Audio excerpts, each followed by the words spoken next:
Mama Kaya. Oza mwasi oyo. Bayebi oza mosala akokota te. Akokota te kobalaka. Loba kele na kota te. Chateau rouge na awa. Ale ko ba na peta e. Oui. Alale o. Bal afika biso ba bolo pio. Ale ba yo simba awa.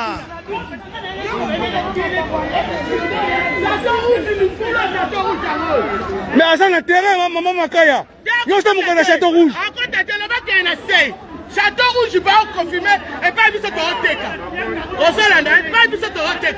Aussi, on va venir à l'Ibolo Pio. On va vu ce que tu as fait. Pardon, Joe. On déconne, alors arrêtez. Mais il y a des conneries. Pourquoi tu as limbi ça? Il y a des conneries. Pourquoi tu as limbi ça? Il y a des conneries.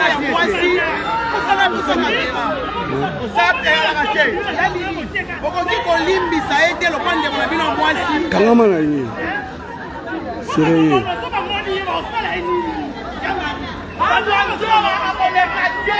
Kangama na ye. Sérieux.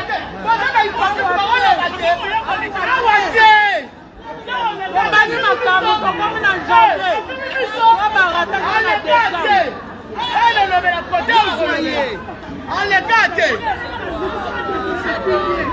les gâte. On les gâte.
Château rouge eza koyinda kisi nzoka alobi asali défi akokota château rouge na nko.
Mais qui nous a pas Zoya, papa?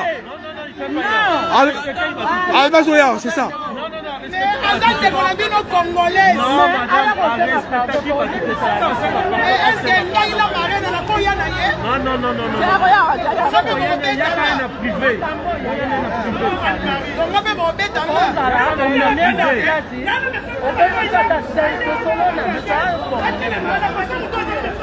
ah, ma tête tout au lobby. En tout cas, nous avons Punda, pour tous les Congolais qui sont ici. Qui vient et Kota, nous avons Punda, Château rouge,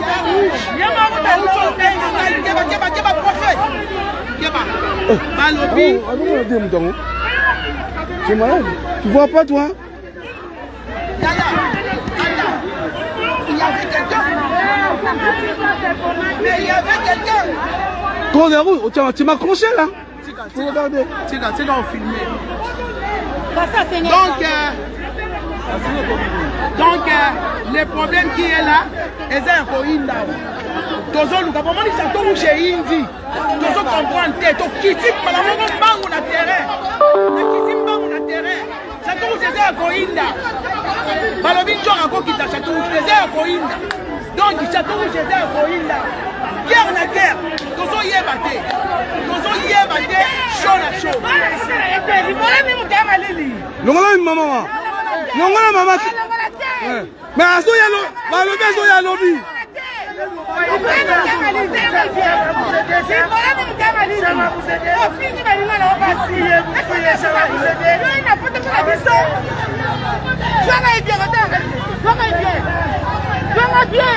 Najua bien maman.